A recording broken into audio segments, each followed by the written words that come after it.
Welcome to the Vegas Insider channel here on YouTube. It is the Daily Insider for Friday, March 25th.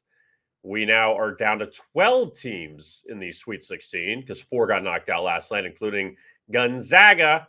They are gone. We're down to 1 seed, the Kansas Jayhawks, who play Providence tonight. And I saw a tweet that in the history of the tournament, I guess since 85, so with the 64 teams, there has never been 0 1 seeds that were not in the Elite Eight, if I said that correctly. There has always been at least 1 seed in the Elite Eight. So Kansas, it's your turn. Don't mess this thing up for the 1 seeds all over the place. But we're going to talk to Tom Carroll coming up. Tommy Freeze pops in a minute. Tom Cunningham is going to join us to talk about the college basketball as well as the Oscars. On Sunday, it's our final Oscars segment with him. So we'll get all the late picks from him. But before we do, Sports Illustrated Sportsbook, sisportsbook.com. It is legal in the great state of Colorado. New players only, must be 21 years or older to play. Get up to $300 in free bets. You can check out all the information at SI Sportsbook. Sports Illustrated Sportsbook. Again, legal in Colorado. Check it out now, sisportsbook.com. All right, it is time to bring on the multitude of Toms. Tommy Freeze Pops, Tom Cunningham. Before we get started with the college basketball gents, Tom Carroll, who was not on last week, and even though this wasn't anything breaking, I saw it today, I am holding my breath, and I will explode holding my breath, waiting for Tom Brady to come to the Dolphins. All right, see you guys. Good talk. See? Got him out of there that fast. That was easy. Oh, he's back. He is so done with it. If that happens, I will quit this job. Hashtag fins up, you know? Mark it down. That will be a very awkward conversation with Morton, I think. Hey, why Morton, are you leaving? Because Tom Brady left to go play for another team. Speaking of Tom Brady, not to sidetrack us too much, I just bought this on eBay for like $3. It is a fake Tom Brady Montreal Expos card. What's the fast fact on the back? Can you read that? Yeah. Brady. Oh, okay. He had it left hand. Is that true? According to this fake card from eBay. Oh. The facts, the facts on the fake card are probably true.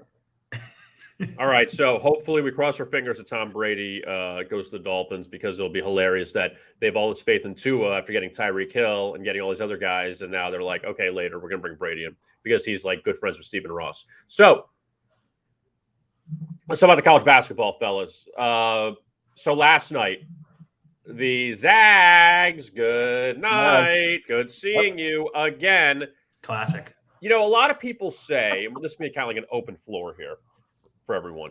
You know, people go to the whole, like, it's tough to win a championship, which I really understand. It is tough because Jim Boeheim has 1 title, and Krzyzewski's won 2 in the last 20 years, I believe it is. And all these other, like, it took Roy Williams a million years to win 1. Bill Self has 1. Calipari has 1. It's hard.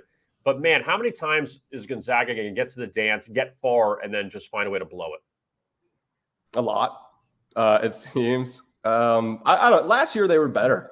You know, anyone who thought they were going to win the championship this year, I don't know. Maybe you're just kind of kidding yourself, or you know, you're just like betting the chalk, I guess. But it just seemed like Gonzaga was not athletically matched up well with Arkansas.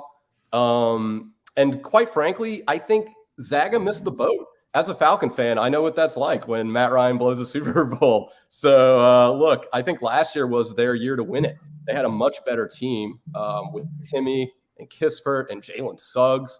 And Davion Mitchell just took the crown. He was the best player in the tournament last year. So, you know, I think you got to give credit to Eric Musselman as well for what he's done consistently since leaving Nevada for Arkansas. And Kevin, you mentioned it this morning. This is what, the second straight year he's reached the Elite Eight. And this is the second straight tournament where they are the last SEC team standing in the tournament. So, look, Musselman's getting it done. And honestly, if I'm a Razorback fan, I'm real excited about not only this year, but the future of my basketball program. So I think I said this on this show right around when the tournament was starting. about Gonzaga. I'm just done with them, man. Every year they're a 1 or a 2 seed and they don't win the title. And every year I have college basketball experts telling me, Gonzaga, I'm picking Gonzaga, I'm picking Gonzaga. It's never going to happen. When are we going to realize that they have like 30 wins a year because they play high school teams for all of their conference games? I know they play a really tough out-of-conference schedule, and they do that purposely because they bring in good talent. They want to be one of those high seeds in the tournament. But they don't play in a conference equivalent to the ACC, the Big Ten, any other of the Power 5, Power 6, whatever you consider a major conference. It's I don't know what it is, but Gonzaga is never going to win a title. I'm going to just put it out there. Gonzaga will never win a championship. I think that's just an easy excuse to like why they haven't won it. Like, if the Atlanta Braves go to the the playoffs a bunch of times and don't win a World Series, it's not because their division's weak. And look, Gonzaga, they got to the championship game last year. I mean, they were right there. So, I understand the WCC is not a Power 5 conference, but you still have BYU, you have St. Mary's. That's about it. Really, was better this San Francisco had a nice year. Florida, but like it's not like Gonzaga's out early in the tournament. Usually, they get what was it? They've been to the Sweet 16 like 7 straight years. So yeah, I mean, like it's tough to do. That's just kind of where I leave it at. I think they had their chance last year. I don't think this team was as good as it was last year. I just don't think they were very athletic. Look, Chet Holmgren, to me, there's a lot of concerns I have with him going to the NBA. I think that was on display last night. A lot of the issues I have with Holmgren is it's not that he can't rebound because he can rebound. It's he has issues securing rebounds in traffic. And that to me is really like a red alert. And Arkansas, look, they handled them nicely. And I think Charles Barkley brought this up, which was huge, that I didn't really realize in the game until he brought it up, that they didn't double team Timmy, Arkansas. So what it did was it left Timmy one-on-one, and none of their perimeter shooters were open. They could shoot against Arkansas. So I think Musselman just outcoached Few in the game. And I also think Arkansas is just a much more athletic team than Gonzaga. And to your point about Holmgren, like an NBA team needs to worry about him on the road in a cold weather city, maybe get him some ankle weights or something, because he might blow away. Like if he's, playing a game in Chicago in the winter and he doesn't have, proper support, but he might just fly away into Lake Michigan. He's the skinniest person I've ever seen. Yeah, he needs to get more physical. I think that's very clear. So we'll see. I saw Jabari Smith had odds to go first in the NBA draft at plus 115, and then Holmgren maybe had the second highest odds. I would look at Jabari Smith or even Jaden Ivey over Chet Holmgren, but that's just me. So now let's talk about guys. Now moving forward, let's talk about this mofo. All right. So they win again, of course, because they're Duke, and the path is now set for Mike Krzyzewski and the Blue Devils to go to the Final Four and win the whole thing. Am I the only one that thinks that it's not that easy to beat Arkansas? A lot of people are going to go to the Arkansas route and say that they used it all up with the win against Gonzaga. I don't believe that. Musselman is a guy, he's so energetic. He did so much at Nevada and then went to Arkansas, a mid-tier SEC program at the time. Now back-to-back Elite Eights. I hate to say it like this, they're carrying the conference on their shoulders because everyone else blew it. So now you get Duke on Saturday. I guess looking back at last night, how surprised were you that Duke ended up winning that game? Thom, you go ahead. Not surprised at all. I think that this is kind of setting up for this Hollywood script here, right? I mean, Duke is a team that when we came into this season, there's always the Duke detractors. Everyone hates Duke, right? But like as the season went along, they rounded into form, and a lot of people were really confident with this team heading into the tournament. And Tech was a absolute test last night, but Duke showed that they're a legit title contender. And say what you want about Coach K. Maybe he's more of a figurehead at this point. He's kind of fun to make fun of online, but I mean, He's built an incredible program over the last 30, 40 years, whatever it's been at Duke. And I hate to say it, but it would kind of be cool to see him at the very least get to the title game. I'm kind of rooting for it now in a weird way. Like, I'm the guy that's always rooting against Duke. I'm a BC fan, and I'm just a sports fan in general that likes to root against Duke. But I don't know, man. I think I'm kind of buying into the script here. Now you want to see him lose in the championship, right, to North Carolina? If that's the see if he gets there and he loses in kind of a dramatic fashion, that's kind of a good story as well. And if he loses to North Carolina, I mean, that would be. You can't even write that. It's so ridiculous. But I'm sort of pulling for Duke to make a few more rounds here in the tourney. I feel weird saying it. I think Duke is. I mean, I think Texas Tech. When you looked at the brackets, the potential matchup of those two, I think that was like the test of Duke of the tournament. It's like if Duke can get by Texas Tech, they have a good chance of winning this whole thing.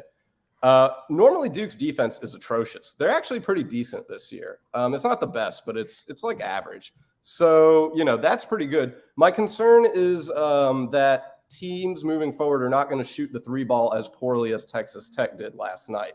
And it was a 5-point game. I think Duke ended up winning by. So, Texas Tech, they went 6 of 19 from beyond the arc. They had 2 guys go 2 for 10. Overall, they shot 31%. I think teams are going to be probably hitting 3-point shots a little bit better as the tournament goes on. When you're facing Johnny Juzang, potentially Jaden Ivey, these sorts of players, they can hit those 3-balls and they can hit them at a frequent pace. So I think Duke's perimeter defense might need a little bit of work, but otherwise I'm blown away with this team.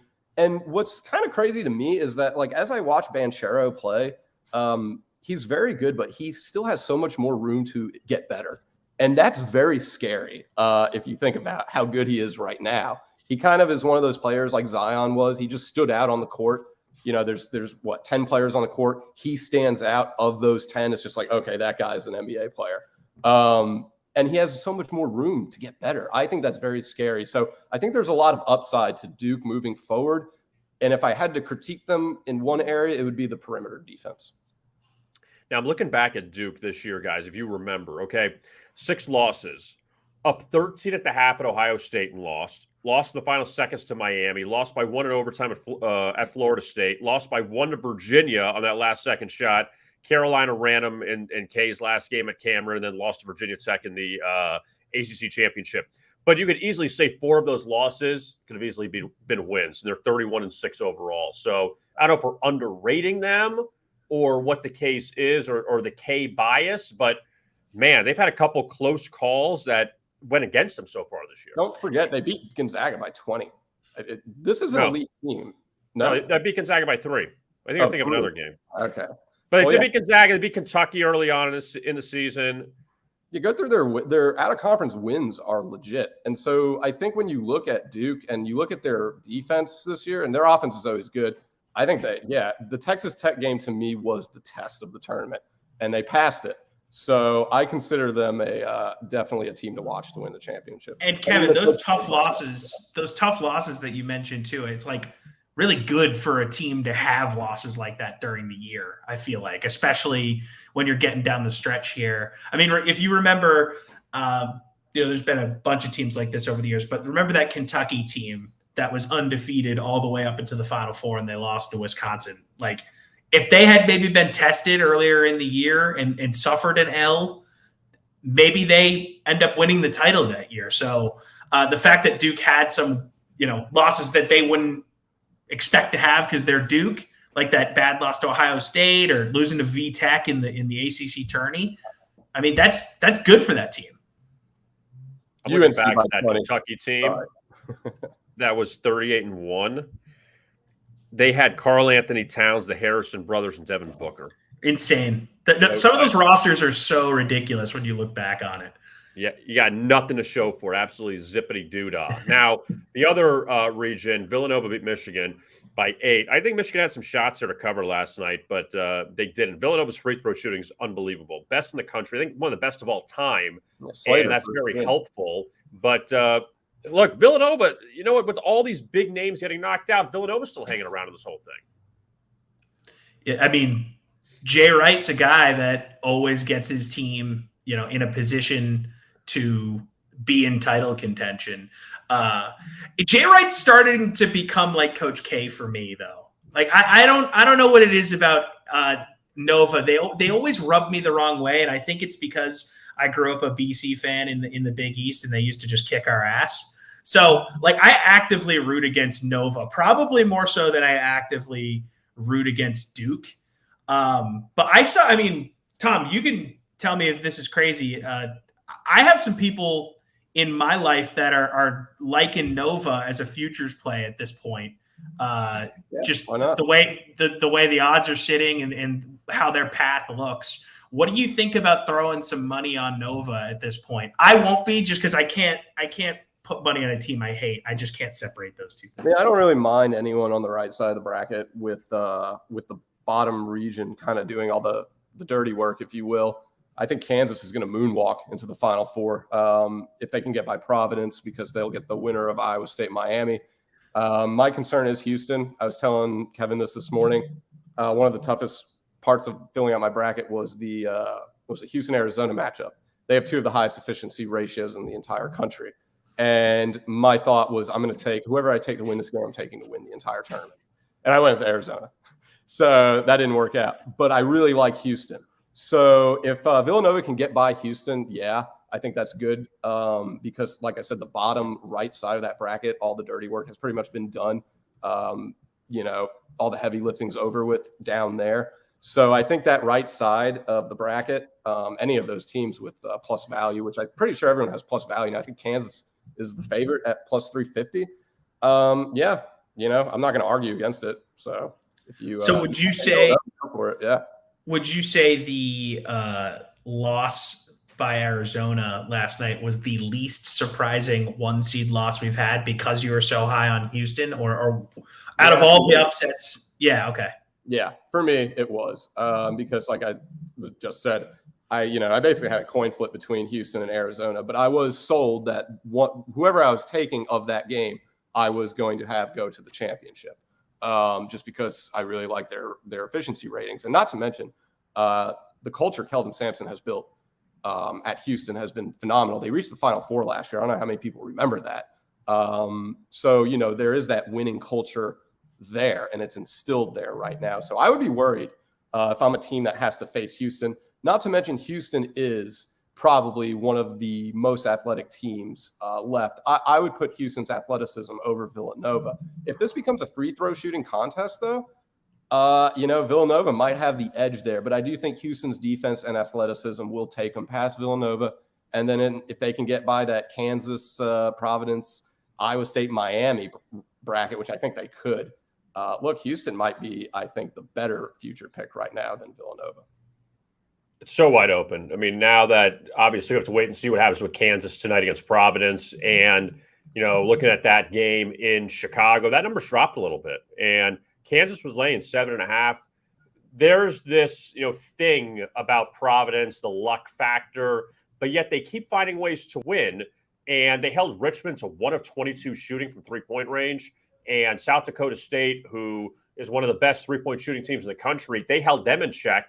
So are we just dogging Providence too much in this spot? Yes. We're not doing anything. You guys are. As a native Rhode Islander, I am obligated to tell you, yes, I will be in Providence tonight to watch this game. It is going to be absolutely electric here. People have had Cooley fever in Rhode Island basically since he got the job, a local guy. I mean, I know I was talking about how Coach K, it's like this team setting up for like this team of destiny type thing. Like if you ask anyone around this region, it's been a storybook season for the Friars, and them winning the title is the only way this story can end. I objectively, if I'm removing myself from the Rhode Island equation, I think that the luck ends tonight. Luck, right? I think Kansas takes care of business. I mean, it's just this team has outperformed its expectations immensely. I think I mentioned this a few weeks ago. Coming into the season as a Rhode Islander, you always look at that URI PC game to see which of these teams am I going to actually get to see in the tournament. They never make the tournament at the same time. Everyone was all in on Rhode Island this year. PC was supposed to have a down year locally. That's what everyone was kind of thinking. And they've just how many people is local is the question there. 7. Town, the whole state, come in here, please. We're 1 in a million here in Rhode Island. There's literally a million people. Is it weird I only think of Farley Brother movies when I think of Providence? Not at all. No. Hey, man, look, we've got there in Rhode Island. We've got plenty of stuff to be proud of. We've got the Farley Brothers. We've got Dell's Lemonade. We've got Narragansett Beer, Duckpin Bowling. What else do we have? We got beaches. We got clam cakes. Come on up. We'll show you a good time. What's it called? It's Salem. Is that in Rhode Island? Nope, that's Massachusetts. Oh, sorry. I don't want to insult you. I know you guys don't like each other. No. They're like our... I was going to say the witches there. But anyway, so Cunningham. Yeah. Back to basketball. Yeah. So I think Providence, I don't know. We've had this conversation a bunch.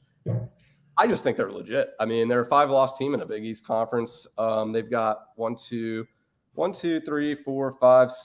of their top 7 scorers are seniors. The other is a junior. So they have experience. They have a bunch of upperclassmen. One guy who doesn't really get talked about enough is Jared Bynum. Durham and Watson pretty much get all the attention because they're the top 2 scorers. But Jared Bynum, my goodness, the man has over 4 assists per game, 12.5 points per game. And he, to me, is like the heartbeat of the team. He's the emotion and the leader. He's always bringing the energy. And he's like a shot of coffee for that lineup.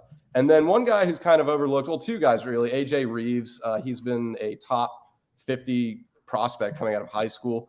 Obviously now years have passed and he's a senior, but he averages close to 10 points a game. So he's talented. He's there. He's experienced. And then Noah Horschler, he also is close to averaging a double-double, like 9 and 8, 9 points, 8 rebounds, something like that.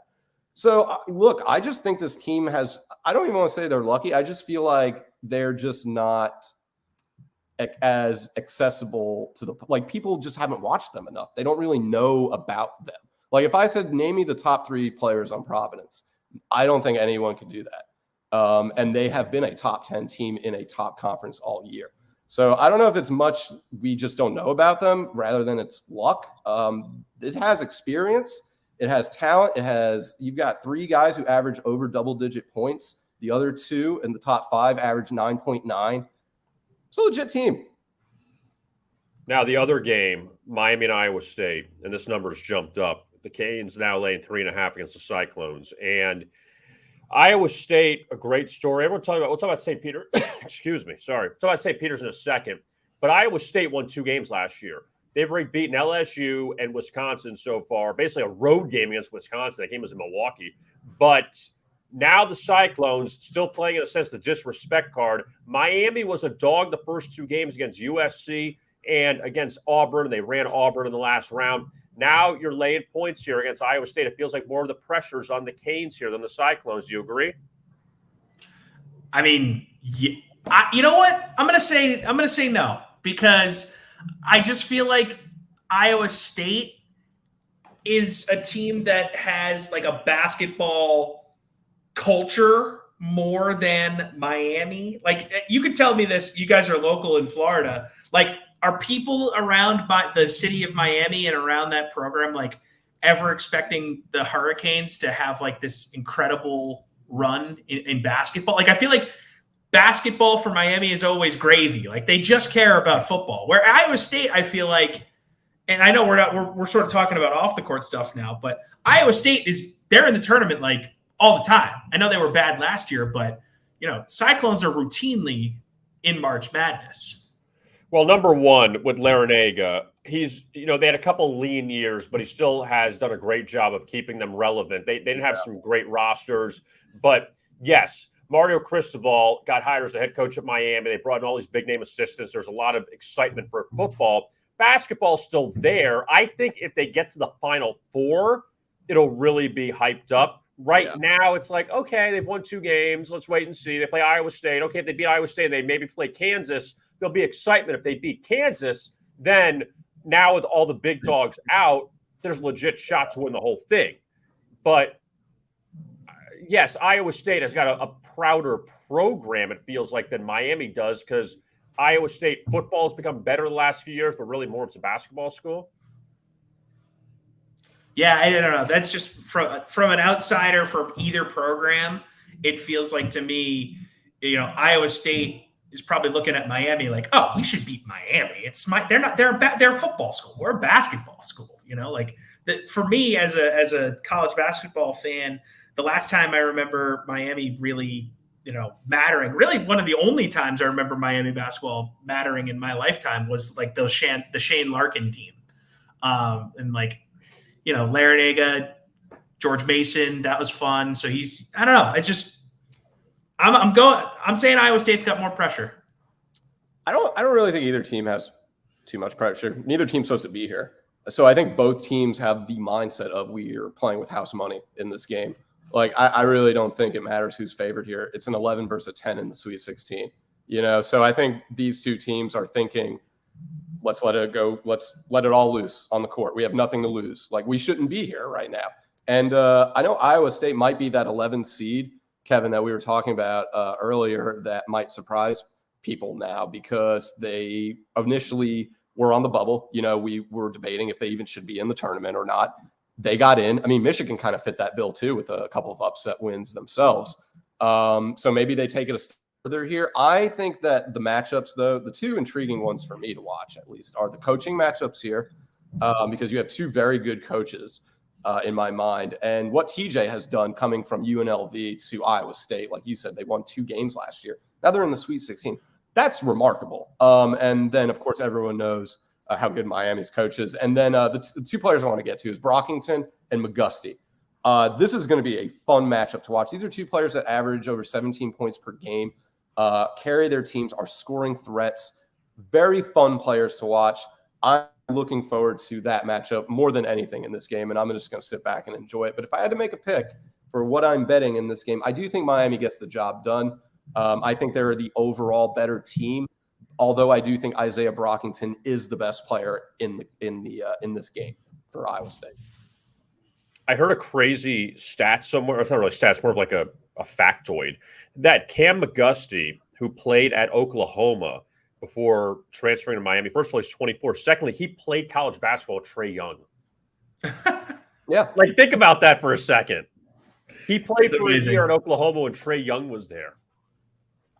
It's hilarious when you like look at the backgrounds of some of these players. Sometimes you're like, oh, that guy's 25 years old and because he go to prep school for a year and then he transferred twice. It's like a whole new ball game. Like locally here, like people were talking about Peter Kiss and is he going to come back to Bryant because he's got that extra year of COVID eligibility. The dude's 24 years old. He doesn't want to continue to go. He's ready to make money playing basketball, whether it's in the NBA or over in Europe.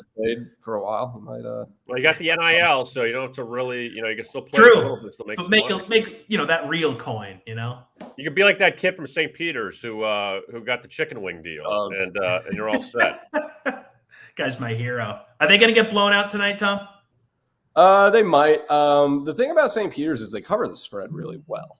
They've won 10 of 11 games, and they have covered, I think they've covered 20. It's 9.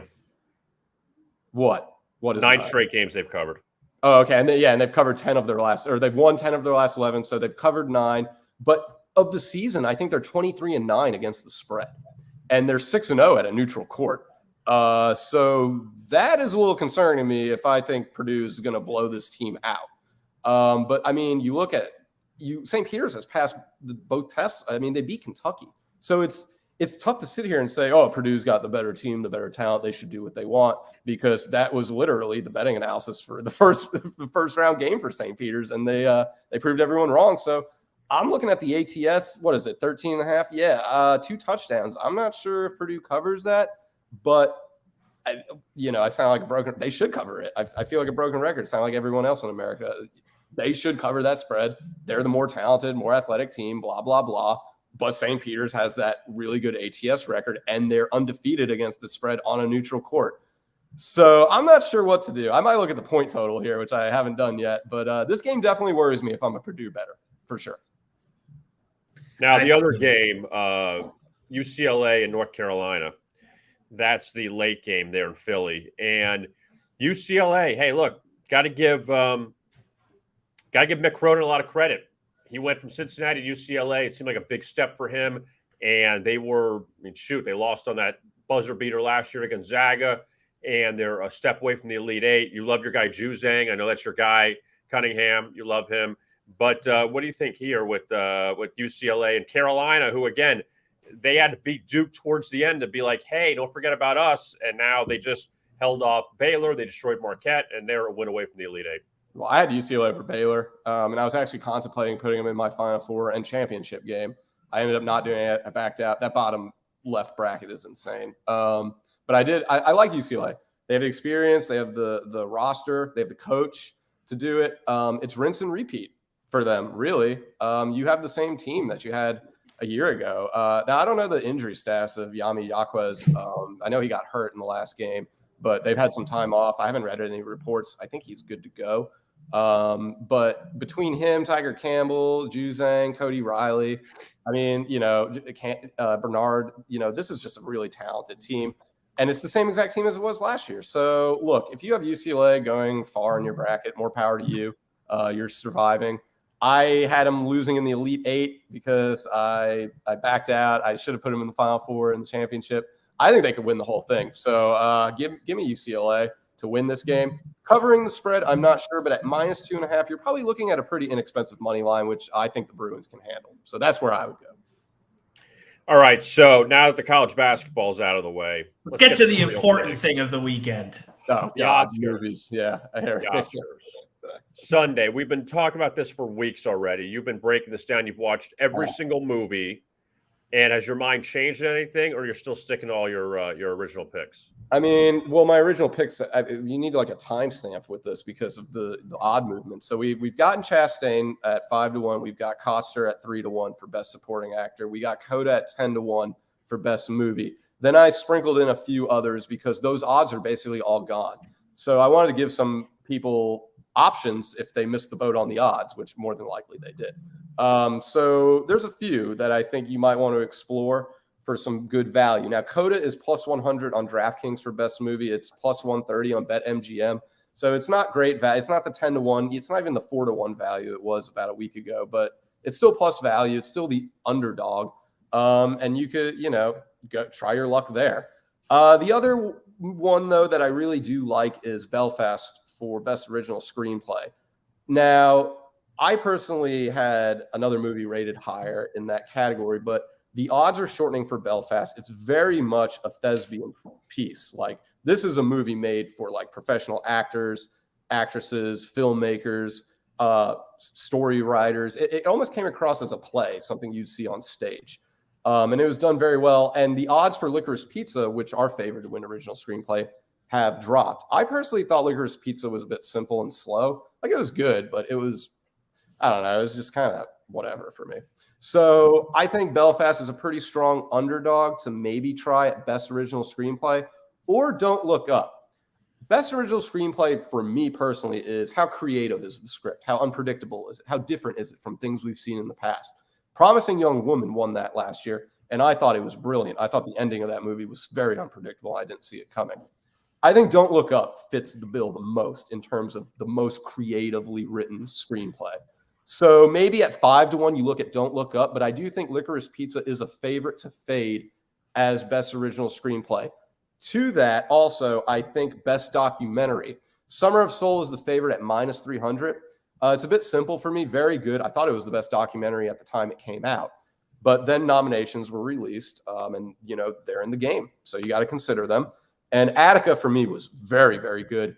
And Flea. I have a hard time seeing Flea go home empty-handed, which it might, But for plus 230, I would test Flea for best documentary. And for 10 to 1, I would try Attica. Both Attica and Flea I thought were better than Summer of Soul, and the stakes were so much higher, which for me makes for a better documentary. So that's where I would look right now. If you missed on Chastain, Troy Kotzer, or Coda, if you missed on any of those odds, I would look at those other ones I just mentioned.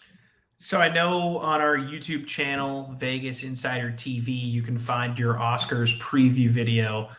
You and Kevin got that done earlier this week. Since that video's release, has anything changed to a level where you would stay away from a bet that you would have backed earlier in the week? Not really. Not really, because all the bets that I've basically thrown out there are, long shot bets. If you'll notice, a lot of the favorites are very expensive in this market.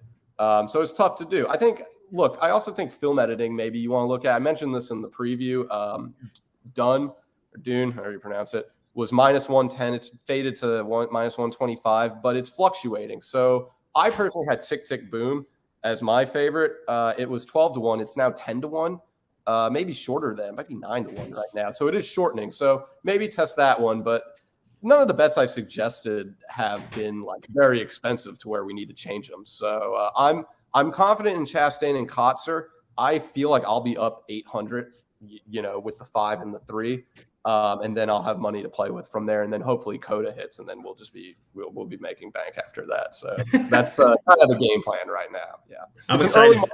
You have to get into it earlier. You're going to miss the odds boat, and unfortunately, that was Chastain and Kotzer this year. Is Will Smith just a lock for King Richard? I don't think he's a lock, but I would give him about an 85-90% chance to win. Nothing's ever a lock, but especially after last year, Chadwick Boseman was supposedly, the whole show was set up for him to win, and then they gave it to Hopkins at odds to 7 to 1, and it was a huge shock. So I wouldn't take Will Smith because he's so expensive, and you'll get burnt. I think Benedict Cumberbatch has a chance to win, but I think Will Smith wins. If you're asking me who I'm picking, it's Will Smith. Do you think The Power of the Dog is going to get a lot of awards, or is it going to be one of those situations where you see a movie gets all these nominations that really kind of gets, they walk home with very little? I've been seeing a lot of pushback on that one. Yeah, it's tough. I think you might be onto something there. It really depends. If Coda gets adapted screenplay and best movie, and Will Smith is going to get, best actor, then you got the girl from West Side Story. She's going to get best supporting actress. You might see that. And then Power of the Dog is going to have to rely on other things like cinematography, production design, sound. I do think as an underdog, Power of the Dog is good for best cinematography. I think that is a fair plus value underdog bet to test. But you just mentioned if they're going to, Power of the Dog's going to lose all these categories. I think the one movie that is set up to upset more categories than any other is West Side Story. West Side Story, outside of Best Supporting Actress, is not favored for any category, but it's nominated for 7 total. It's so good, and it's such a huge public appeal, West Side Story, that it has dark horse potential to upset at least 1 or 2 categories in my mind. And those categories would be things like production design, sound, cinematography, those sorts of things. But not best movie. I don't think it's going to win best movie. I saw Spielberg said the other day this will be his last musical. And I thought to myself, don't really remember Spielberg as a musical guy. Well, is this his first musical too? It's a very taxing thing to direct a musical. You're now having to insert songs into a script, and you're having to direct. It's very difficult to do. And like I said in the past shows we've done when we're breaking down the Oscars, I like Spielberg as, if you're looking for a ridiculous long shot, dark horse pick, I like him for best director. It was so impressive to me what he did. He made it look so simple, and it's not an easy thing to do. I'm sure he pulled his hair out directing that movie and making it as good as he did. He perfected that thing. So, more power to Spielberg. I understand why he says this is it for me with musicals. When was his last Oscars win? Oh, geez. It can't be E.T., right? It has to be. There has to be something before that. I'm looking it up now because go for it. That would be it's kind of crazy if this is what brings him back into winning Best Director. Saving Private Ryan. Okay, that makes sense. He won it. He won that. He won for Saving Private Ryan, Best Director, Schindler's List. Yeah, that was Schindler's List also 91. won Best Picture. Yeah. He didn't even win for E.T. He was nominated for a bunch of movies, but that was the first time he won. Is that what a crazy run that guy had, man? Yeah. Real random movies. West Side Story, E.T., Jurassic Park, Schindler's List. It's like 1999 was his last Best Director win. He's been nominated a bunch of times since then. Munich in 2006, Letters from Iwo Jima, War Horse, Lincoln, Bridge of Spies, The Post. I never saw The Post. That's one movie I want to see. I've never seen. Same. It's on the list. Remember Lincoln? Daniel Day-Lewis is like Peyton Manning of acting. Oh, by the way, the other movie I have on my DVR, I haven't seen yet, Tom, was what's it called? But the movie you talk about, Carey Mulligan. Promising Young Woman. Yeah, that one. I have that. So that's worth watching.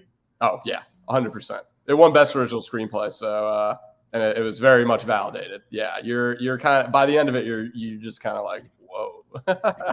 No, I want to see that. It's that and Burnham, The Eyes of Tammy Faye. Bo Burnham.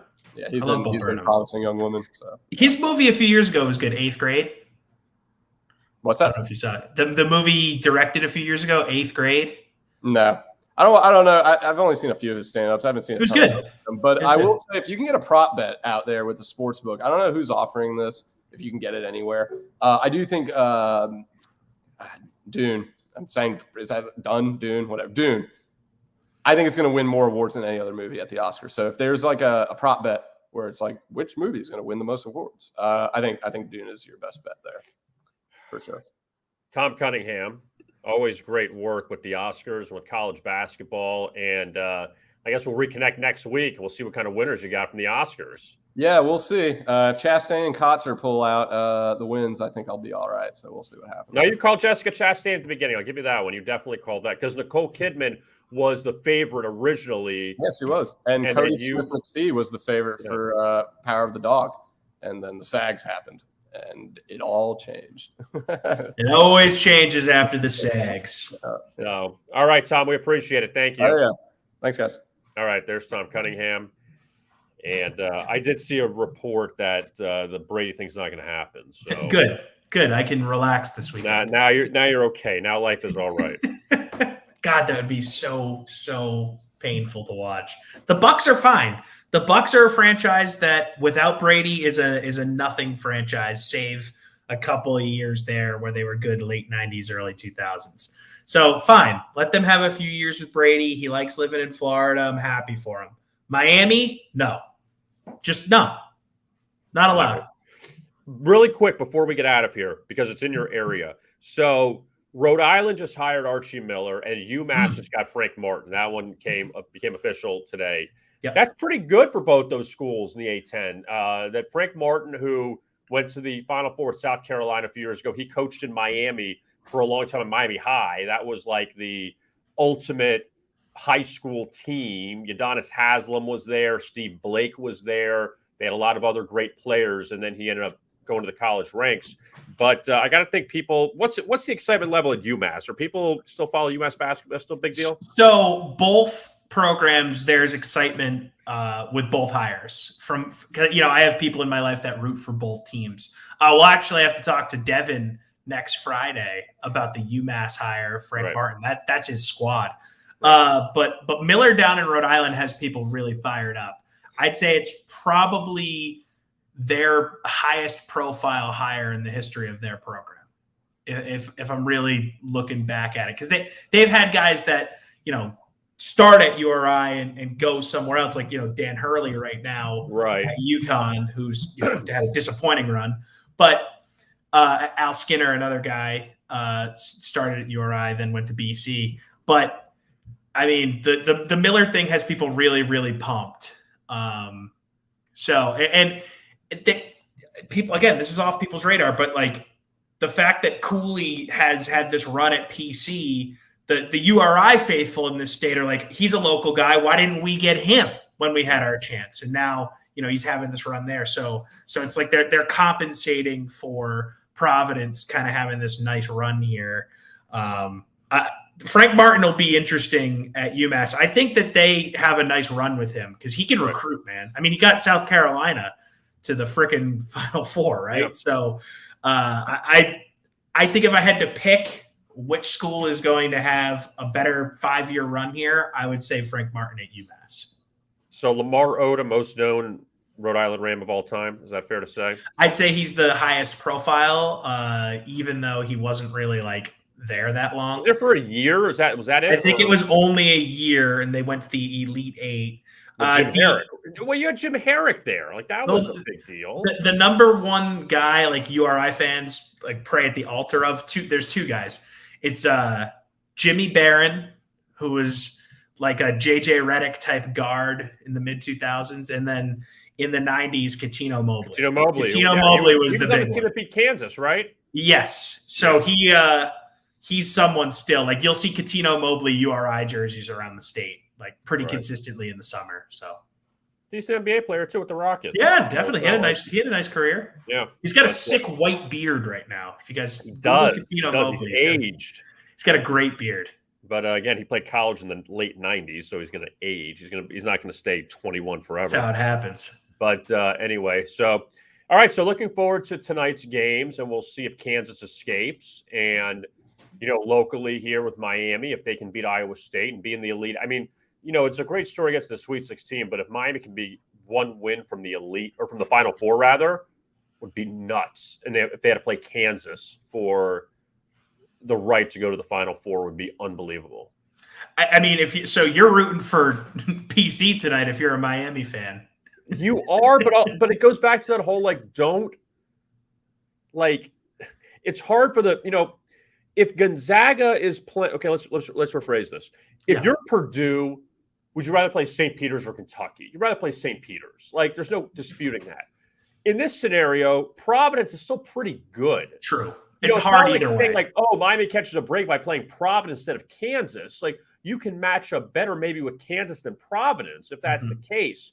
But yes, you'd rather not play Kansas, but it's not like Providence is a cakewalk either. It's true. You're right. If you're a Miami basketball fan, you're probably cautious with any opponent, right? Because like we've talked about, you're not a basketball school. You guys are supposed to be better at football. I know you're an FSU fan, and you want them to be horrible at both. It's funny. I actually did some stuff with the basketball, on the broadcast. I don't mind the basketball team because they don't have that same history. Yeah. I'm okay with it. It's the football that gets obnoxious. You haven't won a title in 20 years. That's what gets obnoxious. The basketball, I'm not anti-school. I'm more anti-sport. Yeah. That makes sense. Basketball, I don't mind. If they do well in basketball, I'm fine with it. Miami football fans feel like Texas football fans to me. It's like they have every year they kind of have this false sense of entitlement. You have some decent history, but that doesn't mean that you should automatically be a top 25 team to start the season every year. That doesn't automatically mean you should be, the favorites, and you actually have to go out and win ball games to be considered an elite program. It's frustrating. I mean, again, I'm a BC fan, so I hate Miami. Who's the best player in Miami basketball history? Best player or best player what's the pro or best pro player? I guess just we'll leave it open-ended.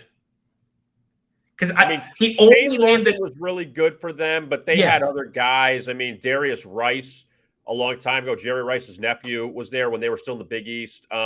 John Salmon is actually a pretty decent NBA player. Oh, yeah. Okay. And he's from Philly. And, he was a pretty good player that stayed around the league for a while. Who else might? Well, Constantine Pope, but we can't use him. Remember him? He was the big Greek center they had in the late 80s, early 90s. Jimmy Graham. But Jimmy Grant wasn't even a great player. He went to the football team and then ended up doing what he was doing. So why do I feel like I'm missing someone? I feel like I'm missing someone. Do you know who else was good? He was a good player in college, but he didn't really do much in the NBA. Was guy went to the Spurs.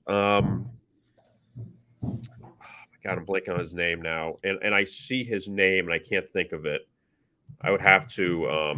I've got a list of. I'll tell you who it was. The guy was I can't remember his freaking name. I see his face, but I can't remember his name. Jack. I don't see any Jacks on this McCollum, list. right? Jack McCollum. Was that his name? You know, there's actually a pretty good current NBA player we're not thinking of. Well, I know it now because I'm seeing. Sorry, Jack McClinton. He was a Jack really good McClinton. player. Oh, Tim James was a good. Well, Rick Barry, but like let's say modern times, not the '60s. Yeah, that was like a long time modern ago. times that they've been. I'm looking at some of the other names that they had. Bruce Brown, currently. Who? Bruce Brown on the Nets. Bruce Brown, I'll give you Bruce Brown. Well, Lonnie Walker too. Lonnie Walker played a year at Miami. Oh yeah, Lonnie Walker. That's right. Lonnie Walker. He's disappointing. Is an incredible athlete. He had a dunk a few years ago. They played at George Washington. A rebound came off the rim. He grabbed it with one hand and dunked. It was one of the sickest dunks you'll ever see as far as an in-game dunk. But yes, Bruce Brown was like a triple-double machine. Well, I mean, let me rephrase that. He filled up the box scores a lot. He's from Boston, Bruce Brown, and he's been a nice addition with the Brooklyn Nets. Like he's a role. He's had a really good 2-year run there, I'd say. But there's been decent guy. James Jones went to also from he's was with LeBron for a bit with the Cavs, and he's the GM of the Suns. He's from Miami originally too. But what was the original question you had for me? Kind of just went off who do we think the best Miami Hurricane basketball player? I'm sorry. This is what I was going to say. I'm sorry. You said that, but I had another thought. When you talk about the Miami, Texas thing, that's what it was. Think about this for a second, Tom. The last time Miami won a national championship in football was 2001. And in 2002 was the Ohio State controversy. The overtime Fiesta Bowl, Right. Think about this for a second. There's not one player in the NFL that was on that Miami team in 2001 that's still playing. Wow. Andre Johnson, Antrell Roll, Clinton Portis. You go through all these names. I forget who was on each, like Shockey, all these guys. That 6-year run of Miami rosters are totally loaded with just gold jacket dudes. It's insane. But even a guy you had on the Great Day Nation, Ed Reed. Yep. Like all those guys are retired. Like that's how long ago it was. Nobody's even playing in the NFL anymore. They're all retired. So it's like you're not what you were. And the worst thing ever happened was going to the ACC because they've been irrelevant in the ACC. That's the problem with it. It really is surprising given just the demographics of where Miami is and the history that it has that they haven't been able to really figure it out. And I guess the easy way to kind of explain it is they just never hired the right guy. But is it that? Sure. Is it as simple as they just never got the right coach in there to replace Larry Coker? I mean, but even Coker wasn't even great. He was just he was just coasting off the Butch Davis years. Yeah, Butch Davis was the one, and he got all the guys in. Coker just kind of manned the ship. I mean, anybody could have coached that team. She has so much talent. But then Richt was a good hire, but he maybe was a little, checked out at his prime a little bit after Georgia. Yeah. Here's the biggest issue you had for years. They didn't have any good quarterbacks. They had excellent quarterbacks in the 80s, the early 90s. Dorsey was a great college quarterback. He also had a lot of weapons around him and a great offensive line. But they never had the quarterback to carry them, and that really hurt them for a while. De'Aaron King was supposed to be the guy, but then he ended up getting hurt last year. So it's just that's the issue. You never had the quarterback. If you can get the quarterback, that's the same problem at Florida State. Florida State's not a good quarterback in years. That's why, since Jameis pretty much. So that's been their issue on why they have not been able to take that next step. Got to keep that talent in state, Kevin. Yeah. They're going away. They're going everywhere else except for where they need to be. But hey, the NIL might help both FSU and Miami.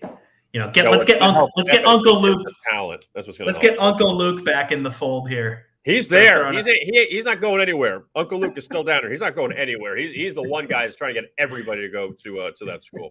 I love it. But anyway, so all right. This edition in the books done. By Monday, we will know who was in the Final Four. Actually, by Sunday night, we'll know who's in the Final Four. But at least Monday, we can discuss that. And, we'll be back on Monday and break it all down. And then next Friday, Tommy, you will be on. Devin Walker will return also from MTV. and from the Challenge, who was on last week. He was great, and we'll get his thoughts on the Final Four and all that. So for Thom Cunningham, for Tommy Freeze Pops, really quick before I exit, I'm sorry. Great Day Nation, Aeneas Williams on this week. Yeah, Aeneas was great. He's a guy that does a lot of mentoring around the league, so he's really well connected. So he's got good stuff to say about both the Cardinals and the Rams and Calvin Ridley and you know, a lot of the stuff that's going on in the league right now. Aeneas kind of has really interesting insight on. So go check that out, Apple, Spotify, or wherever you get your podcasts. Next week, we have Steve Hutchinson, the Hall of Fame offensive lineman from the Vikings and Seahawks, joining us. Him and Morton got really chummy at this year's Super Bowl, had a few late nights drinking. And so they decided, hey, let's do a pod together. So that was a fun conversation. And then the week after Hutch, we've got some new exciting stuff happening on the Great Dane Nation. More news to come on that. We'll talk about it. I think I can start talking about it on next Friday's Daily Insider. So you'll have to tune in. That's called a big market tease right there, Kevin. You only get that here on the Daily Insider. Only here, nowhere else in broadcast media. I can't even say television. This isn't even television, media. So for Thom Cunningham, Tommy Carroll, I am Kevin Rogers. Thanks a lot for watching. Don't forget to like and subscribe to our YouTube channel at Vegas Insider. And as always, best of luck with your bets.